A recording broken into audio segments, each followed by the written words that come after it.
सिजावल मां के ख़बर ॾींदा हलूं। शीतल दास कोहिस्तानी जी रिपोर्ट मुताबिक़ सिजावल वेझो 12 साला न्याणी गाॾीअ जे टक्कर में चीबाइजी फौत थी वई।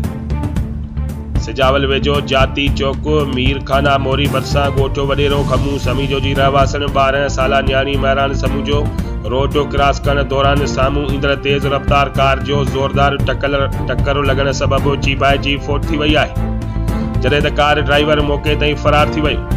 वारसन न्याणी जे लाश खे गाॾीअ में खणाए सिविल अस्पताल सिजावल आंदो, जिते ज़रूरी कार्रवाईअ बैदि लाश वारसन हवाले कयो वियो। उन मौके ते फोती न्याणी जे वारसन शरीफ समेजो, गफूर समेजो ऐं ॿियनि चयो त असांजी 12 साला न्याणी महिरान समेजो रोड क्रॉस करण दौरान साम्हूं ईंदड़ अछे कलर जी कार जो ज़ोरदार टक्कर लॻण सबबि थॾे ते फौत थी वई, जॾहिं त कार ड्राइवर टक्कर हणण बैदि मौके तां फरार थियण में कामयाब थी वियो। मुतासिरनि एसएसपी सिजावल ऐं ॿियनि वसवारनि खां इंसाफ़ लाइ अपील कंदे चयो त असांजी न्याणीअ जे कातिल ड्राइवर खे कार समेत ॻोल्हा करे गिरफ़्तार कयो वञे। ॿिए पासे न्याणीअ जो मड़ घर पहुचण ते कोराम मची वियो।